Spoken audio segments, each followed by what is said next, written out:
Assalamualaikum warahmatullahi wabarakatuh. Saya Selina Lestari dari kelompok 11 akan mempresentasikan mengenai perilaku rumah tangga.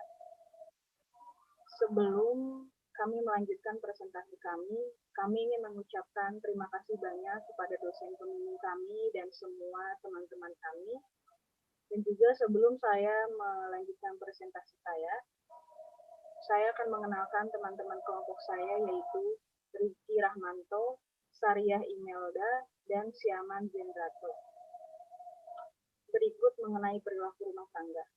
Perilaku rumah tangga di dalam perekonomian makro digambarkan dengan fungsi konsumsi yang menurut teori konsumsi Keynesian adalah konsumsi fungsi positif pendapatan. Rata-rata kecenderungan konsumsi adalah porsi dari pendapatan rumah tangga yang dikeluarkan untuk konsumsi. Dengan rumus EFISI sama dengan PU. Selanjutnya akan dilanjutkan oleh rekan saya yang lain. Assalamualaikum warahmatullahi wabarakatuh. Perkenalkan, nama saya Sariah Imelda Dauruk dari kelompok 11. Di sini saya ingin menjelaskan tentang teori konsumsi hidup. Teori konsumsi hidup perluasan dari teori Keynes. Teori ini menyatakan bahwa yang mendasari rumah tangga dalam membuat keputusan konsumsi seumur hidup adalah harapan akan pendapatan yang akan diterimanya seumur hidup. Keputusan mengkonsumsi lebih kecil dari penghasilan yang diterimanya selama periode bekerja dan cenderung tidak menabung pada periode awal dan periode akhir. Bisa dilihat dari grafiknya, yaitu konsumsi lebih kecil daripada penghasilan. Keputusan penawaran tenaga kerja. Rumah tangga memutuskan konsumsi dan memutuskan menawarkan tenaga kerja secara serentak. Konsumsi tidak dapat dipisahkan dari pasar tenaga kerja, karena dengan menjual tenaga kerja, seseorang akan memperoleh pendapatan untuk membayar konsumsinya.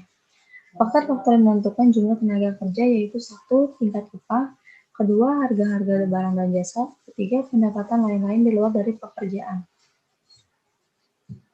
Perilaku perusahaan. Investasi dan keputusan mempekerjakan tenaga kerja. Input bagi suatu perusahaan adalah barang-barang dan jasa yang dibeli perusahaan, yang diubahnya menjadi output. Terdapat dua cara perusahaan untuk menambah stok kapital. Sebelum membahas lebih lanjut, saya akan menjelaskan tentang stok kapital. Apa sih itu stok kapital? Stok kapital didefinisikan sebagai persediaan berbagai jenis barang dan modal, seperti bangunan, mesin-mesin, alat transportasi, dan barang modal lainnya. Terdapat dua cara perusahaan untuk menambah stok kapitalnya, yaitu investasi pada pabrik dan peralatan, investasi pada persediaan. Apa sih itu investasi pada pabrik dan peralatan? Investasi ini semacam merujuk pada pembelian mesin-mesin tambahan, pabrik-pabrik dan gedung-gedung oleh perusahaan pada suatu periode tertentu. Investasi pada persediaan ini dimaksud dengan perusahaan memproduksi lebih banyak output dibandingkan yang dijual dalam periode tertentu. Keputusan mempekerjakan tenaga kerja. Jenis-jenis teknologinya itu di sini yang dimaksud itu merupakan suatu teknik produksi yang menggunakan banyak tenaga kerja relatif terhadap kapital.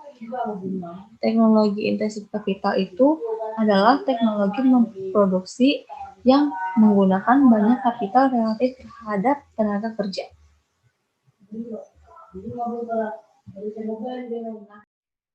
Assalamualaikum warahmatullahi wabarakatuh. Perkenalkan, nama saya Rizky Rahmanto dari kelompok 11. Di sini saya akan menjelaskan harapan-harapan dan investasi.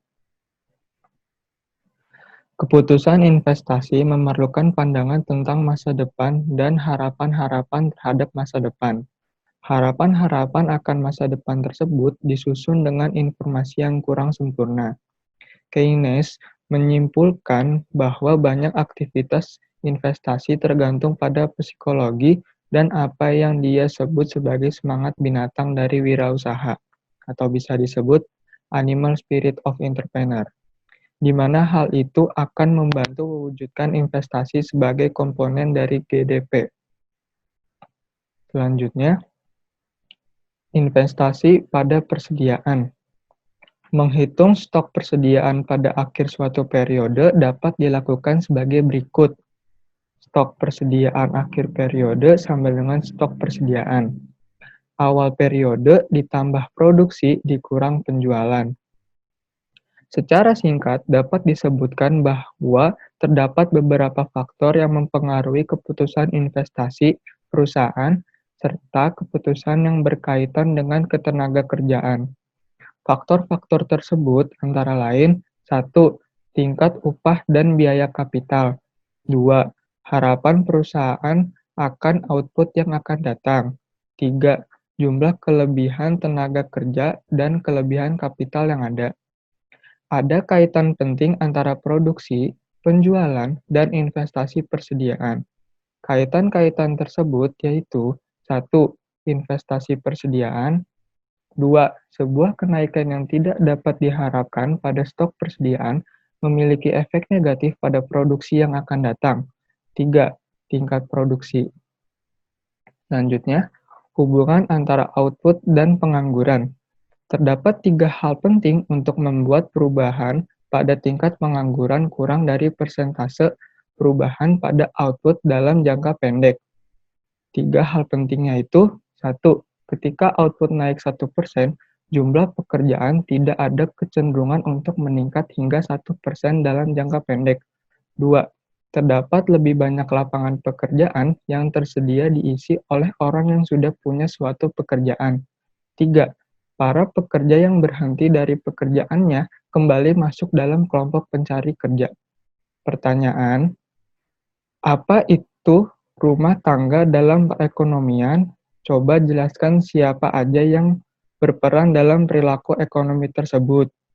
2. Jelaskan pengertian tentang perilaku perusahaan dalam perekonomian makro.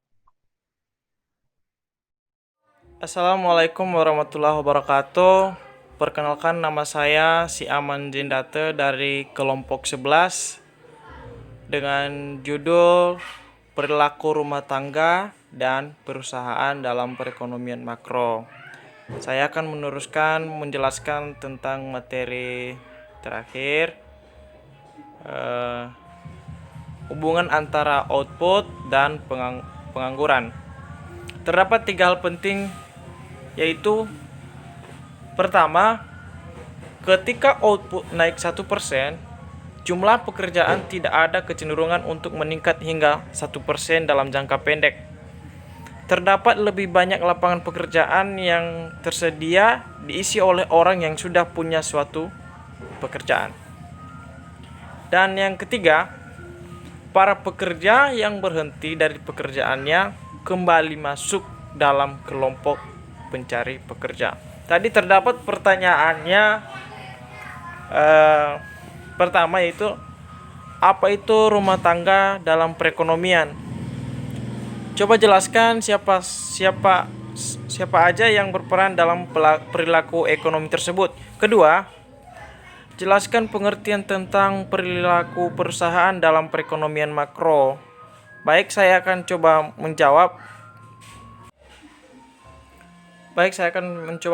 dari pertanyaan pertama tadi. Apa itu perilaku rumah tangga dalam perekonomian? Coba jelaskan siapa saja yang berperan dalam perilaku ekonomi tersebut. Baik, perilaku ekonomi adalah seseorang kelompok atau pihak yang menjalankan kegiatan ekonomi. Pelaku ekonomi tidak bisa berdiri sendiri, tetapi merupakan sebuah rantai yang saling berhubungan satu sama yang lain. Jika salah satu rantai perekonomian ini lepas dari kegiatan ekonomi, tidak berjalan lancar atau bahkan dapat menyebabkan terhentinya atau tidak terjadi kegiatan ekonomi. Penjelasan dari orang-orang yang berperan dalam pelaku ekonomi tersebut yaitu: pertama, pelaku rumah tangga ekonomi. Kegiatan masing-masing rumah tangga ekonomi terdiri dari 4 pelaku, yaitu pertama, rumah tangga produsen, yang orang yang menghasilkan barang atau jasa untuk dijual atau dipasarkan. Sedangkan produksi adalah usaha untuk menciptakan dan meningkatkan kegunaan suatu barang untuk memenuhi kebutuhan. Kedua, rumah tangga konsumen. Rumah tangga konsumen adalah pelaku ekonomi yang terdiri atas ayah, ibu, anak, dan anggota keluarga lainnya. Ketiga, rumah tangga pemerintah. Rumah tangga pemerintah adalah sebagai pengatur jalannya pemerintah di suatu negara atau wilayah. Dan yang terakhir keempat adalah rumah tangga luar negeri. Rumah tangga luar negeri adalah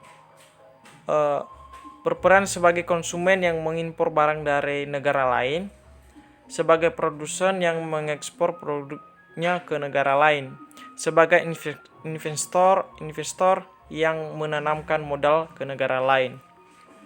Sedangkan pelaku pasar secara individual adalah pasar yang secara umum sebagai tempat bertemunya penjual dan pembeli. Pengertian pasar menurut pemasaran adalah kelompok individual atau perorangan maupun organisasi yang mempunyai permintaan terhadap barang tertentu, berdaya beli, dan berniat merealisasikan pembelian tersebut. Kesimpulannya, dari uraian di atas dapat disimpulkan bahwa masing-masing rumah tangga mempunyai peran masing-masing dan tidak berdiri sendiri.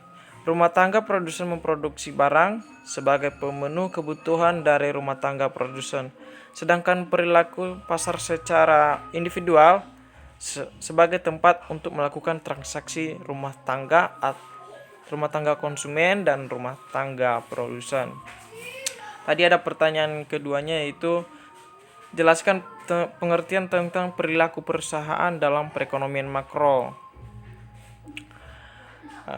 Keduanya itu pengertian perilaku. Perilaku adalah tindakan atau aktivitas dari manusia itu sendiri, mempunyai bentangan yang sangat luas antara lain berjalan, berbicara, menangis, tertawa, bekerja, kuliah, menulis, membaca, dan sebagainya.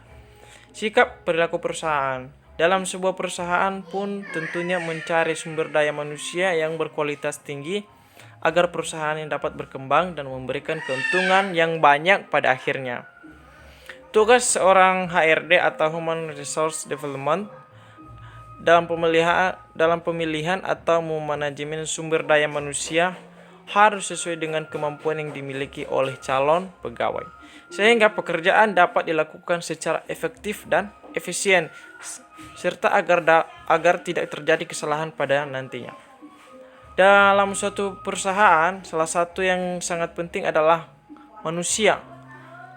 Karena dapat dibayangkan apabila suatu perusahaan tanpa adanya manusia, maka perusahaan tentu tidak akan dapat beroperasi. Walaupun sekarang ini telah muncul banyak alat dan mesin-mesin yang sangat canggih, tetap saja bila tanpa adanya manusia yang menggerakkan mesin tersebut, maka mesin yang semula dikatakan sangat canggih sekalipun hanya dapat menjadi sebuah mesin yang tidak berguna.